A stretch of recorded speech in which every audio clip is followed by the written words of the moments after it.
আসসালামু আলাইকুম ওয়া রাহমাতুল্লাহি ওয়া বারাকাতুহু। আলহামদুলিল্লাহি রাব্বিল আলামিন ওয়াসসালাতু ওয়াসসালামু আলা সাইয়্যিদিল আমবিয়া ওয়াল মুরসালিন ওয়া আলা আলিহি ওয়া সাহবিহি আজমাইন।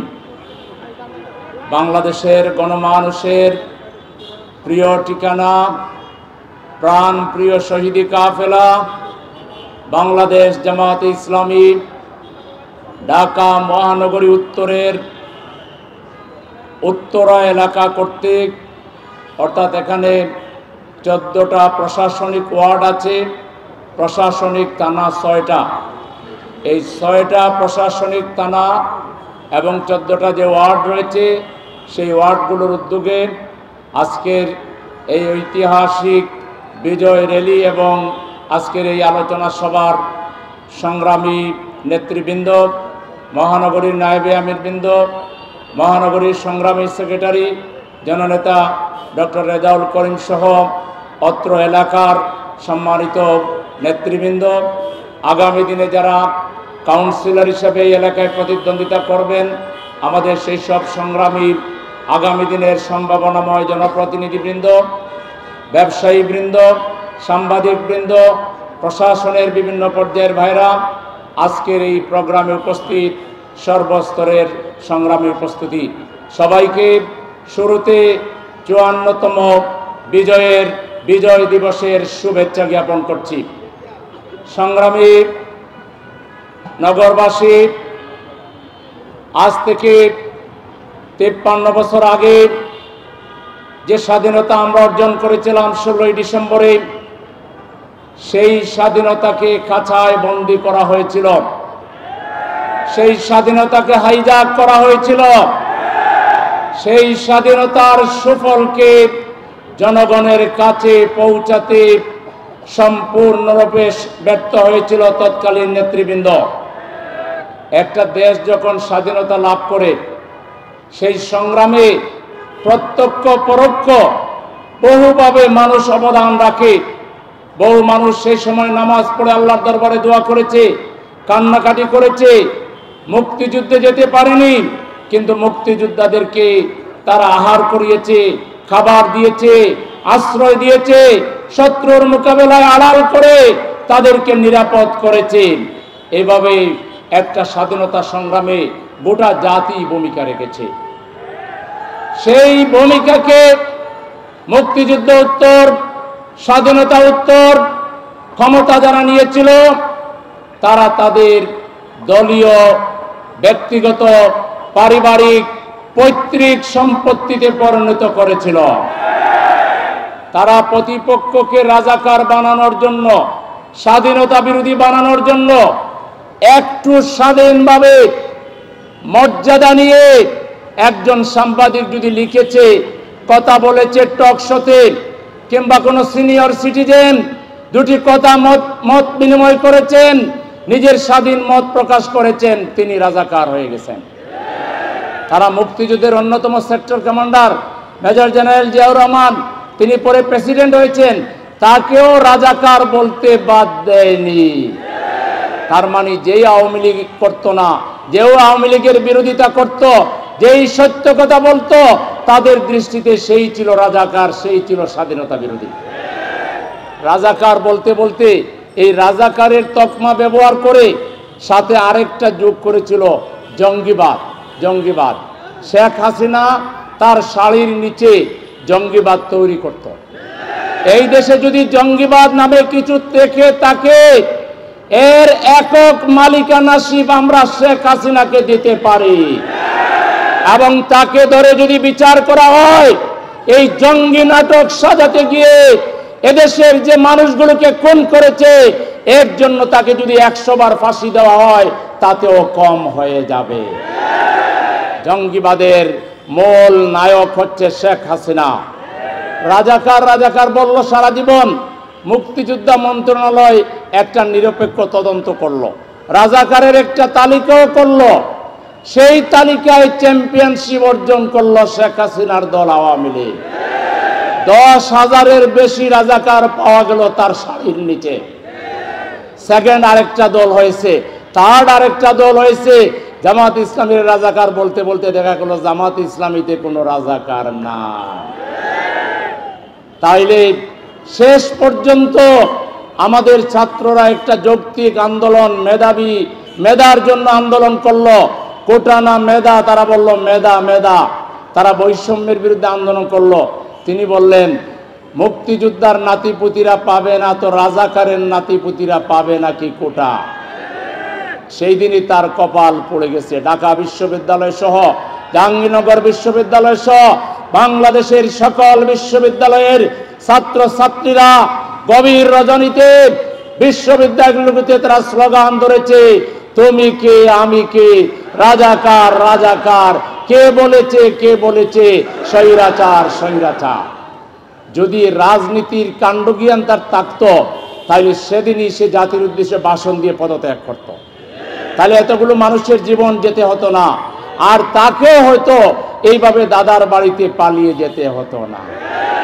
আমাদের মরহুম শহীদ আল্লামা দেলোয়ার হোসেন সাঈদী রাহিমাহুল্লাহ যতগুলো কথা তার ব্যাপারে বলেছিলেন, প্রত্যেকটা কথা অক্ষরে অক্ষরে বাস্তবায়িত হয়েছে। তিনি বলেছিলেন, তোমরা বেশি লাফালাফি করো না, সময় আসবে, তিনি বলতেন, ইন্দুরের গর্তেও জায়গা পাবা না। এক বিচারপতি সোনার মানিক না, আসলে মানে জাতির জন্য একটা বিচারক হয়ে জাতির সামনে একটা খারাপ দৃষ্টান্ত স্থাপন করেছে। সে পালাতে গিয়ে জঙ্গলের ভিতরে কলা পাতায় আশ্রয় নিতে হয়েছে, ইন্দুরের গর্ত খুঁজে পায়নি। ঠিক তেমনি সাঈদী সাহেব আরেকটা কথা বলতেন, মৌলবাদী বলো, আমরা মূলে ধরে এমন জাকুনি দিব দাদার বাড়ি যাই আশ্রয় নিবা। এখন উনি কোথায় আছেন? দাদার বাড়িতে, যেখান থেকে ব্রেন চাইল্ড, ওখান থেকে তিনি তৈরি হয়েছেন, ওখান থেকে তাকে পুশ করা হয়েছিল, আবার আমরা পুশ করে তাকে ওখানে পাঠিয়ে দিয়েছি। জনগণ তাকে আবার তার আসল জায়গায় পাঠিয়ে দিয়েছে। সুতরাং অতিমাত্রায় চালাকি করে কোনো লাভ হয় না, এটা প্রমাণিত হলো। জামাত শিবিরের বিরুদ্ধে, এদেশের জনগণের বিরুদ্ধে এমন কোনো কাজ আপনি বাকি নাই, করেন নাই। আমাদেরকে হাঁটতে দেন নাই, চলতে দেন নাই, বাসে চড়তে দেন নাই, আমাদেরকে হোটেলে বসে চা খেতে দেন নাই, ঔষধ কিনতে দেন নাই, আমাদেরকে নামাজ পড়তে বাধা দিয়েছেন। ঈদগাহে আমাদেরকে রোজার ঈদে, কোরবানির ঈদে, ঈদের নামাজ পড়তেও আপনি বাধা দিয়েছেন, গ্রেফতার করেছেন। ইফতারিতে আমাদেরকে গ্রেফতার করেছেন, আমাদের রোজাও সঠিকভাবে পালন করতে দেন নাই। শেষমেশ সবাই করলো আন্দোলন, আমরাও ছিলাম, কিন্তু শুধু নিষেধ করলেন আমাদেরকে। আপনি করলেন আমাদেরকে নিষিদ্ধ 1 তারিখে, আর 72 ঘন্টার মধ্যে বাংলাদেশের 18 কোটি মানুষ আপনাকে নির্বাসনে পাঠালো। সুতরাং আসলে ক্ষমতা পেলে ক্ষমতাকে কুক্ষিগত করা, এক দলে পরিণত করা, বাকশাল কায়েম করা, ফ্যাসিবাদী চরিত্রের পরিচয় দেওয়া, জনগণের সেন্টিমেন্টের বিরুদ্ধে যাওয়া, এগুলো আপনারা তো আর করার সুযোগ নাই। আপনারা কালু সালামা, আপনারা একবারে শেষ, গণকেশ। ভবিষ্যতে বাংলাদেশে যারা রাজনীতি করবেন তাদের কথায়, আচরণে যদি দখলদারি মানসিকতা তৈরি হয়, যদি এককভাবে খাওয়ার চেষ্টা করেন, এককভাবে শুধু আপনারাই থাকবেন আর কেউ থাকবে না, এটা যে কেউ যদি পোষণ করে, এটা যদি জামাতও পোষণ করে, আমি মনে করি জামাত পোষণ করার কোনো প্রশ্নই নাই। উদাহরণস্বরূপ বললাম, বাংলাদেশে যে কেউ এটা করবে তার পরিণতি হবে শেখ হাসিনার পরিণতি। এজন্য বাংলাদেশের রাজনীতি হলো মিলেমিশে চলার রাজনীতি। বাংলাদেশের রাজনীতি হলো সহনশীলতার রাজনীতি। বাংলাদেশের রাজনীতি হলো সৌহার্দ্যের রাজনীতি, সম্প্রীতির রাজনীতি। এর বাইরে চাঁদাবাজি, টেন্ডারবাজি, দখলবাজি, হামসে বড়া কৌন হয়, আমি সব, এরকম কোন মানসিকতা যদি কোনো দল পোষণ করেন, ইতিহাসের আস্থা করে যাওয়া ছাড়া কোনো বিকল্প থাকবে না। এজন্য এই শেখ হাসিনা যেভাবে এবং তার পিতা শেখ মুজিবুর রহমান যেভাবে একদলীয় বাকশাল কায়েম করে বাকি দলগুলোকে পত্রিকাগুলোকে নিষিদ্ধ করে তারা এই দেশকে চিরস্থায়ীভাবে তাদের বন্দোবস্তে নেওয়ার জন্য, তাদের কর্তৃত্বে নেওয়ার জন্য যেভাবে পুলিশকে, প্রশাসনকে, র্যাবকে, সকল প্রশাসনের সকল স্তরকে তারা যেভাবে কুক্ষিগত করেছিলেন, কিন্তু শেষমেশ তাদের শেষ রক্ষা হয়নি। ঠিক তেমনি আগামীর বাংলাদেশ এটাকেও কুক্ষিগত করার চেষ্টা করলে তাদের কোনো শেষ রক্ষা হবে না। বাংলাদেশ এটি 18 কোটি মানুষের বাংলাদেশ। এটা যদি 20 কোটি হয়, 25 কোটি হয়, 100 কোটি হয়, এই বাংলাদেশের মালিক হবে 100 কোটি মানুষ। কোনো বিশেষ দল, কোনো কয়েকটা রাজনৈতিক দল কিংবা কয়েকটি রাজনৈতিক গোষ্ঠী এই বাংলাদেশের মালিক কখনো হতে পারবেন না। বাংলাদেশের চালাবে বাংলাদেশের জনগণ ইনশাআল্লাহ।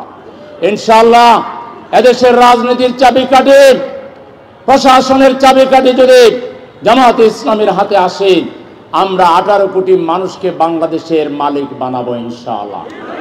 18 কোটি মানুষ স্বাধীনভাবে মাথা উঁচু করে সে ব্যবসা করবে, বাণিজ্য করবে, চাকরি করবে, তার মনের কথা সে প্রকাশ করবে, তার সন্তানকে পড়ালেখা করে বাংলাদেশকে নেতৃত্ব দেওয়ার জন্য উপযোগী করে গড়ে তুলবে। আমরা এমন একটা ইনক্লুসিভ বাংলাদেশ করব, যেই বাংলাদেশে কোনো দলবাজি থাকবে না। আমরা সব ক্লাসের মানুষকে পার্লামেন্টে নিয়ে যাব। আমাদের ছাত্রদের প্রতিনিধি থাকবে, যুবকদের প্রতিনিধি থাকবে, শ্রমিকদের থাকবে, ছাত্রীদের থাকবে, মহিলাদের থাকবে, আলেমদের থাকবে, খতিবদের থাকবে, ব্যবসায়ীদের থাকবে। আমরা নৃতাত্ত্বিক যে গোষ্ঠী রয়েছে, উপজাতি যারা রয়েছে, সবার প্রতিনিধিত্ব পার্লামেন্টে আমরা নিশ্চিত করব এবং সবাইকে পার্লামেন্টে কথা বলার সুযোগ দিব। সবাই তাদের দাবি পার্লামেন্টে তুলে ধরবে। সেখান থেকে মন্ত্রণালয় থেকে সেগুলো যাচাই বাছাই করে ন্যায্য দাবিগুলো পূরণ করার জন্য সরকার উদ্যোগী হয়ে ভূমিকা পালন করবে। রাস্তায় কাউকে আন্দোলন করা লাগবে না, রাস্তায় দাবি দেওয়া পেশ করতে হবে না। একটা অত্যাধুনিক কল্যাণ রাষ্ট্র, আধুনিক কল্যাণ রাষ্ট্র বাংলাদেশকে উপহার দিবে বাংলাদেশ জামায়াতে ইসলামী। বাংলাদেশ জামায়াতে ইসলামী যে কথা বলছে, এটা শুধু মুখের কথা নয়। জামায়াতে ইসলামী বিগত 53 বছরে আমরা লোক তৈরি করেছি, অর্থনৈতিক ফিল্ডে তৈরিছি, সাংস্কৃতিক ফিল্ডে করেছি, শিক্ষার ক্ষেত্রে আমরা লোক তৈরি করেছি, স্বাস্থ্য ডিপার্টমেন্টে আমরা লোক তৈরিছি, প্রতিষ্ঠান তৈরি করেছি। আমরা টেস্ট করেছি আমাদের লোকগুলো কতটুকু ক্যাপাবল, আমাদের লোকগুলো দুর্নীতি মুক্তভাবে, স্বার্থপরতা মুক্তভাবে, স্বজনপ্রীতির ঊর্ধ্বে উঠে সবাইকে সার্ভিস দিতে পারে কিনা, আমরা সেটা প্রমাণ করেছি। আমরা সেটা পারব। আমরা যে ইসলামী ব্যাংকিং পদ্ধতি গড়ে তুলেছি, এই ব্যাংক থেকে, এই ব্যাংক ব্যবস্থা থেকে যারা লোন নিয়ে কারখানা করেছে, গার্মেন্টস করেছে, শিল্প গড়ে তুলেছে, তাদের 98% লোক হচ্ছে আওয়ামী লীগ, বিএনপি, সাধারণ মানুষ। জামাত ইসলামের 2% মানুষও নাই। তাইলে জামাত যা করে এটা জনগণের জন্য করে, জামাত যা করে দেশের জন্য করে। সুতরাং জামাত যদি ক্ষমতায় যায় 18 কোটি মানুষই উপকৃত হবে। আমরা যে রাষ্ট্রের কথা বলছি, এটা কোনো আবেগের রাষ্ট্র নয়, বাবা আবেগের রাষ্ট্র নয়। আমরা যে ইনসাফের কথা বলছি, ন্যায়ের কথা বলছি, আদলের কথা বলছি, এটা আমাদের ব্যক্তি, পরিবার, সমাজ এবং আমাদের বিভিন্ন ক্ষেত্রে আমরা সেটা লালন করি, সেটা আমরা পালন করি। সুতরাং বাংলাদেশের মানুষ আজকে বলছে, আমরা তো সবাইকে দেখলাম, একবার জামাতকে দেখতে চাই। সবার দেখা শেষ হয়েছে, এবার জামাতকে দেখবার পালা। আগামীর বাংলাদেশ জামায়াতে ইসলামীর নেতৃত্বে ঐক্যবদ্ধ বাংলাদেশ।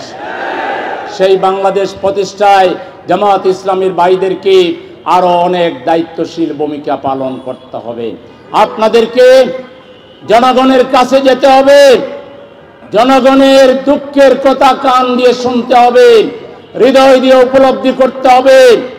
আজকে সাধারণ একটা সেবা, ওয়ার্ড কাউন্সিলরের যে সেবা আছে, আজকে সিটি কর্পোরেশনের যে সেবাগুলো রয়েছে, এই সেবাগুলো সঠিকভাবে দেওয়া হয় না, এখানেও দুর্নীতি বিরাজমান। বিগত 53 বছরে বাংলাদেশ আগাতে পারেনি, তার প্রধান 2টি কারণ।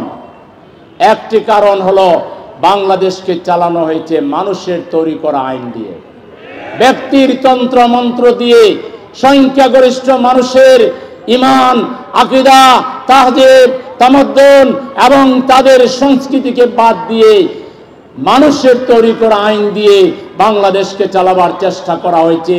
ফলে মানুষের জীবনে কষ্ট, দুঃখ, ব্যথা বাড়া ছাড়া কোনো কমে নাই।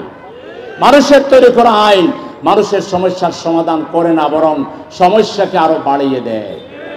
এক নাম্বার ব্যর্থতা বিগত রাজনৈতিক নেতৃত্বের, তারা এদেশের সংখ্যাগরিষ্ঠ মানুষকে মূল্যায়ন করেন নাই। ভোটের সময় তারা এসে বলতেন লা ইলাহা ইল্লাল্লাহ, নৌকার মালিক তুই আল্লাহ। ভোটের সময় এসে বিসমিল্লাহির রহমানির রহিম, সর্বশক্তিমান আল্লাহর নামে শুরু করছি, কিন্তু কাজের সময় এর সম্পূর্ণ বিপরীত। আগামীর বাংলাদেশ যারা নেতৃত্ব দিবেন তাদের ইশতিহারে সুস্পষ্টভাবে ঘোষণা দিতে হবে আপনারা আল্লাহর আইনের ভিত্তিতে বাংলাদেশ চালাবেন। এই ঘোষণা দেয়া ছাড়া যারা ভোট নিতে আসবেন তাদেরকে আপনারা ভোট দিবেন? আল্লাহর আইনের বাইরে মানুষের তৈরি করা আইনে ভোট চাইলে কারা কারা ভোট দেবেন না একটু হাত তুলে দেখান। আমরা কোনো মানুষের তৈরি করা আইনের পক্ষে ভোট দেব না। দুই নাম্বার হলো, বিগত দিনে যারা দেশ শাসন করেছেন তাদের চরিত্রের বালাই ছিল না। তাদের চরিত্রের এক নাম্বার বৈশিষ্ট্য ছিল ঘুষ, দুর্নীতি, সুদ, শোষণের হাতিয়ার, সুদ ভিত্তিক অর্থনীতি তারা এই সমাজে, এই রাষ্ট্রে চালু করেছেন।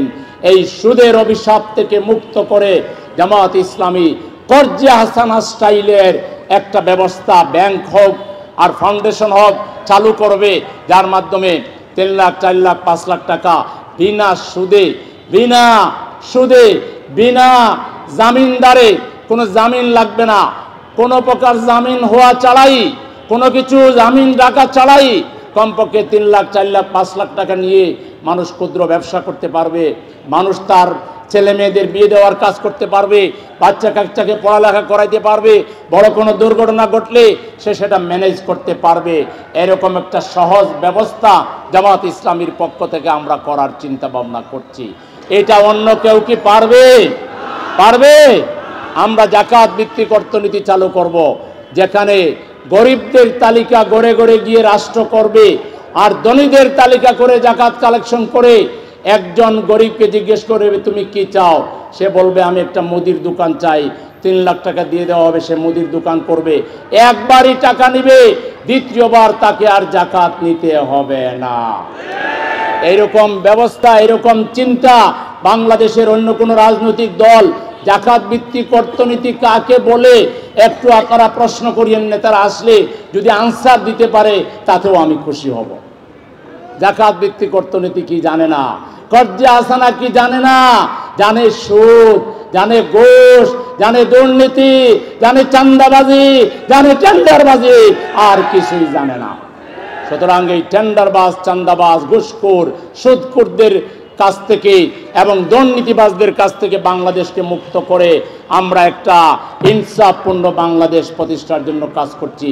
সেই জন্য জামাতের সম্ভাব্য কাউন্সিলর ক্যান্ডিডেট, ওয়ার্ড সভাপতি, থানা আমির এবং আপনারা যারা রয়েছেন এই উত্তরার প্রত্যেকটা গড়ে গড়ে গিয়ে আল্লাহর আইন আর সৎ লোকের শাসন কেন দরকার, এটা জামাত ইসলামের জন্য খালি দরকার না, এটা জনগণের জন্য দরকার। ভালো মানুষ হলে আমাদের উন্নয়ন ফান্ডের টাকা মেরে খাবে না। আমাদের রাস্তাঘাটের উন্নয়ন, আমাদের অবকাঠামোর উন্নয়ন, আমরা বড় বড় প্রজেক্ট গড়ে তুলব, কৃষি প্রজেক্ট গড়ে তুলব, শিল্প কারখানা গড়ে তুলব। 18 বছর থেকে আমাদের যুবকরা পড়ালেখাও করবে, চাকরিও করবে।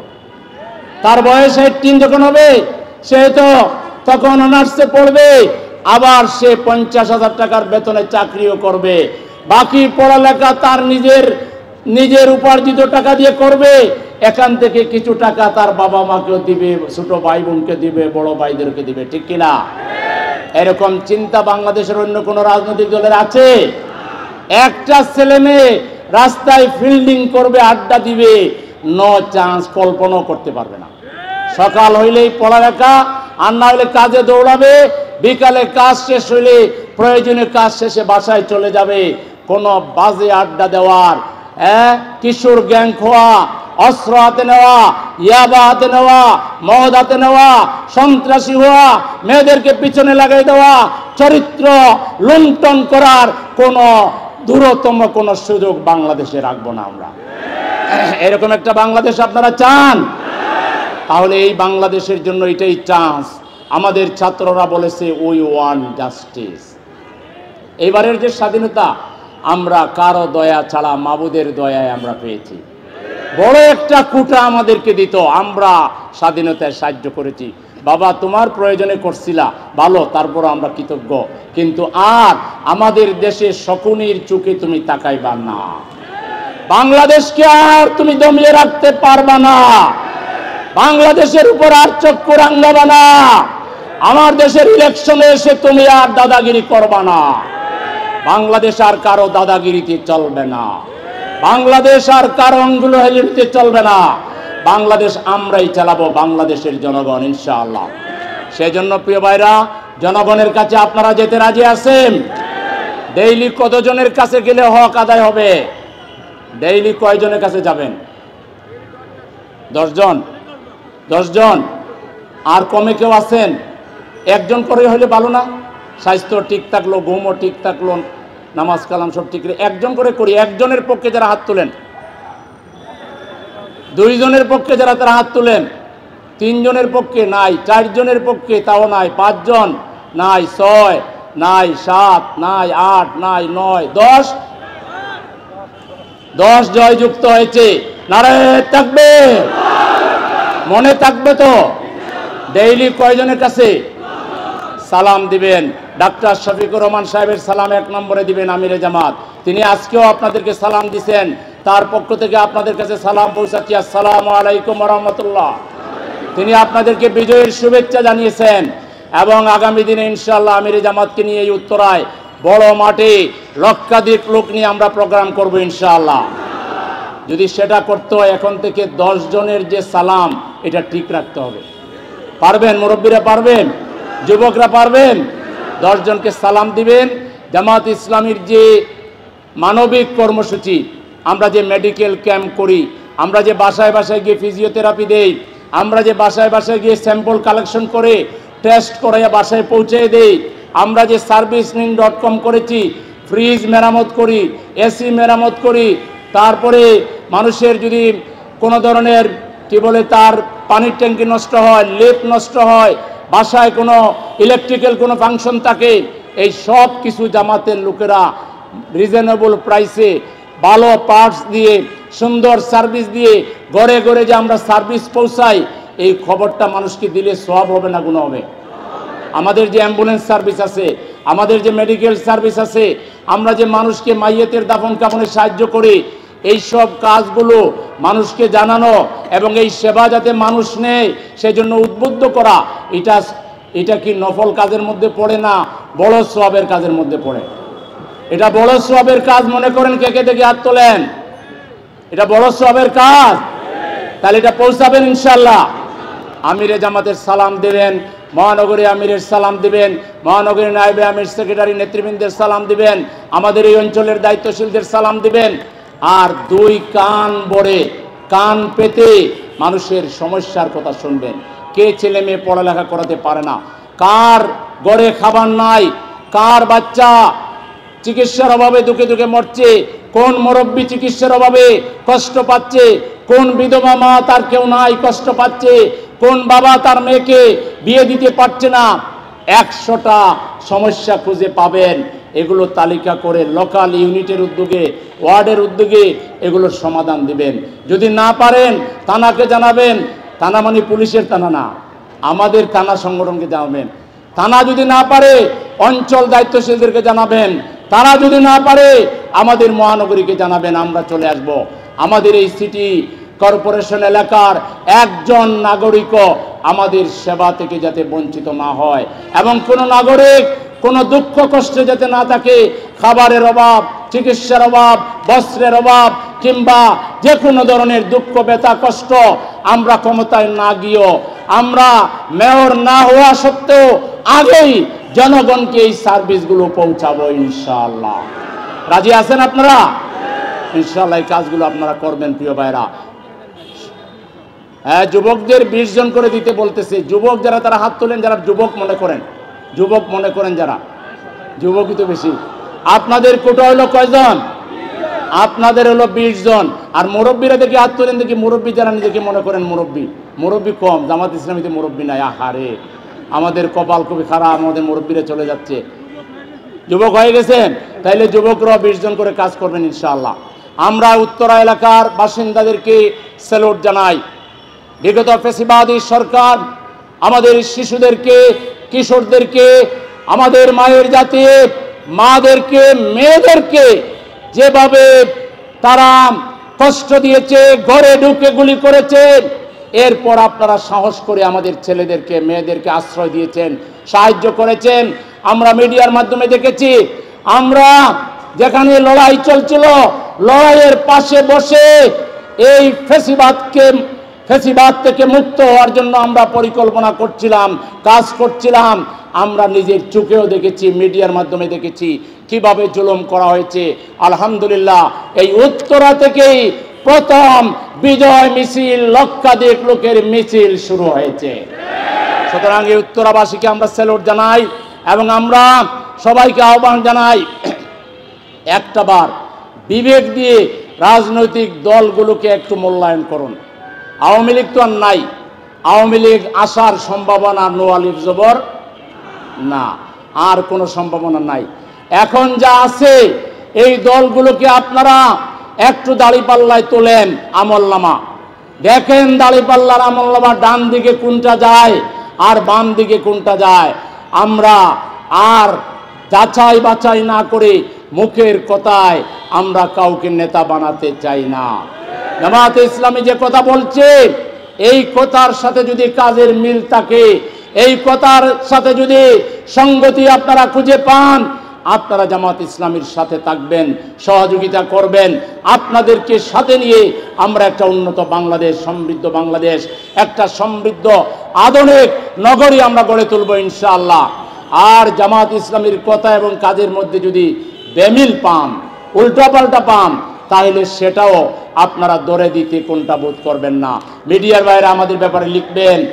আমাদের এই এলাকার জনগণ, আপনারা আমাদের কোনো ত্রুটি দেখলে আমাদেরকে বলবেন, আমাদেরকে সংশোধন করে দিবেন। আমরা সংশোধন হতে রাজি আছি। আমরা একটা আধুনিক কল্যাণ রাষ্ট্র প্রতিষ্ঠার জন্য যে কোনো ত্যাগ স্বীকার করার জন্য আমরা প্রস্তুত রয়েছি। আমরা আমাদের জনগণের দোয়া চাই, ভালোবাসা চাই, সহযোগিতা চাই। আমরা একটা স্বস্তির বাংলাদেশ, নিরাপদ বাংলাদেশ আমরা চাই। আমরা যদি বাংলাদেশে ইনশাআল্লাহ জনগণের সহযোগিতা পাই, এখানে শিশুদের অধিকার, শিশুদেরকে বেড়ে ওঠার একটা উন্নত ব্যবস্থা, পরিকল্পনা আমরা নিব। নারীর অধিকার আমরা দেব। অনেকে বলে জামাত ক্ষমতায় গেলে নারীদেরকে এমন বান্দা বাঁধবে, এরা হুচট খায় সব মারা যাবে। জামাত ইসলামী থেকে মহিলা সংগঠন নাই? আমাদের পুরুষের যত সদস্য, মহিলার সমান পরিমাণ সদস্য আছে। আমাদের পুরুষ কর্মীর চাইতে মহিলা কর্মী আরো বেশি আছে। আমরা যদি তাদেরকে মেরে ফেলার পরিকল্পনা থাকতো, ওরা কি আমাদের দল করত? জামাত ইসলামীতে মহিলা থাকবে মায়ের মর্যাদায়, বোনের মর্যাদায় থাকবে। নারীরা এক প্রান্ত থেকে আরেক প্রান্ত রাতের আধারে ঘুরে বেড়াবে। কোনো যুবক কিংবা কোনো মানুষের সাহস হবে না বাঁকা চুকে অসৎ উদ্দেশ্যে কোনো নারীর দিকে, কোনো বোনের দিকে, কোনো মায়ের দিকে তাকাবে। এরকম কোনো পরিবেশ বাংলাদেশে থাকবে না। এখানে যেভাবে মসজিদ মাদ্রাসা পাহারা দেওয়া লাগে না, হিন্দুদের মন্দিরও পাহারা দেওয়া লাগবে না। হিন্দুরা আমাদের ভাই, তারা আমাদের দেশের নাগরিক। তারা ইচ্ছা করে দেশে জন্ম নেয় নাই, আল্লাহ তাদেরকে জন্ম দিয়েছে। আমার যেমন অধিকার, হিন্দুরও সমান নাগরিক অধিকার রয়েছে। সুতরাং এদেশের মুসলমানরা কখনো হিন্দুদেরকে কষ্ট দিবে না। হিন্দুদেরকে যদি কেউ কষ্ট দিয়ে থাকে, আওয়ামী লীগ দিয়েছে। হিন্দুদের সম্পদ দখল করেছে আওয়ামী লীগ, হিন্দুদের ভাই বোনদের চরিত্র নষ্ট করেছে আওয়ামী লীগ। এদেশে হিন্দুদের উপরে যদি কোনো কষ্ট আরোপ করে থাকে, এটা একমাত্র আওয়ামী লীগ করেছে এবং এখনো করে যাচ্ছে। এখন কোনো পথ না পেয়ে মাঝে মাঝে সংখ্যালঘুর নামে হিন্দুদেরকে তারা নিজেরাই নাম পাল্টাইয়ে হিন্দু সেজে যাচ্ছে। আজকে বাংলাদেশকে এখনো দুর্বল করার জন্য, বাংলাদেশকে এখনো শান্তিতে যাতে আমরা থাকতে না পারি, অপার থেকে ষড়যন্ত্র হচ্ছে। দেশের ভিতরে তাদের ওই দালাল গোষ্ঠী যারা এখনো ষড়যন্ত্র করছে। আমরা পরিষ্কার আজকে স্লোগান দিয়েছি, আবু সাইদ মুগ্ধ, শেষ হয়নি আমাদের যুদ্ধ, কিন্তু শেষ হয়নি, শুরু হয়েছে মাত্র। আমরা ওই ফেস্টুন হাতে নিয়ে, লাঠি হাতে নিয়ে যদি রাস্তায় নামে, তাহলে দালালরা পালাবার রাস্তা কিন্তু খুঁজে পাবে না। সেই জন্যে আমরা কাউকে দালালও ভাবতে চাই না। আমরা সবাই দেশের নাগরিক, সবাই আমরা ভালো হয়ে চলি, সবাই আইন মেনে চলি, সবাই আল্লাহর পথে চলি, সবাই রাসূলকে বলি, নেতা মানি। সুতরাং নেতা মানার মতো আমরা মানি। বলবেন লা ইলাহা ইল্লাল্লাহ মুহাম্মাদুর রাসূলুল্লাহ, আর স্লোগান দিবেন তোমার নেতা আমার নেতা। আমরা বলি তোমার নেতা আমার নেতা বিশ্বনবী মুস্তাফা। আমরা কখনো বলি না তোমার নেতা আমার নেতা শফিকুর রহমান বলি। আমরা আমাদের নেতা মানি কাকে? মুহাম্মদ। মুসলমানদের মূল নেতা হচ্ছেন মুহাম্মদুর রাসূলুল্লাহ সাল্লাল্লাহু আলাইহি সাল্লাম। আসুন সকল রাজনৈতিক দলের নেতা কর্মীদেরকে আমরা আহ্বান জানাবো, আপনারা মানব রচিত মতবাদের পিছনে না দৌড়াইয়া ইসলামের ভিত্তিতে একটা ঐক্যবদ্ধ বাংলাদেশ আমরা প্রতিষ্ঠা করি। ইনশাআল্লাহ এই বাংলাদেশের স্বাধীনতা, সার্বভৌমত্ব, গণতন্ত্র এটা কেউ কখনো কেড়ে নিতে পারবে না। আমি সবাইকে আজকে এই বিজয় দিবসে অনেক কষ্ট করে র্যালি করার জন্য এবং সমাবেশ অংশ নেওয়ার জন্য আমার পক্ষ থেকে এই এলাকাবাসী সবাইকে এবং উপস্থিত সবাইকে ধন্যবাদ জানিয়ে, মোবারকবাদ জানিয়ে, আমার বক্তব্যের পরে সংক্ষিপ্ত সাংস্কৃতিক অনুষ্ঠান হবে, হয়তো আধা ঘন্টার একটা অনুষ্ঠান হবে 12:30 পর্যন্ত। আপনারা সুশৃঙ্খলভাবে সেই অনুষ্ঠান উপভোগ করে তারপর আপনারা শৃঙ্খলার সহিত আবার ফিরে যাবেন। যাওয়ার পথে রাস্তাঘাটে গাড়ি ঘোড়ার উপর কোনো গাড়ি ঘোড়া আটকানোর দরকার নাই, এমনভাবে যাবেন একটা গাড়ি চলাচলে যেন কোনো অসুবিধা না হয়। মানুষ যেন জামাত ইসলামীর শৃঙ্খলা দেখে জামাত ইসলামীর যে চরিত্র এটা বুঝতে পারে। আজকে যেভাবে সুশৃঙ্খলভাবে মিছিল করেছেন, একইভাবে সুশৃঙ্খলভাবে আপনারা যাবেন, কারো কোনো কষ্ট জামাতের কর্মীদের দ্বারা হবে না, এটা নিশ্চিত করবেন। সবাইকে ধন্যবাদ জানিয়ে আমি আমার কথা এখানে শেষ করছি। আল্লাহ হাফেজ। বাংলাদেশ জিন্দাবাদ, বাংলাদেশ জামাত ইসলামী জিন্দাবাদ। আধা ঘন্টার বেশি করবেন না। আজকের প্রোগ্রামে একটা চশমা পাওয়া গেছে, স্টেজ থেকে নিয়ে যাবেন। একটা চশমা পাওয়া গেছে, যদি কারো হয় স্টেজ থেকে নিয়ে যাবেন।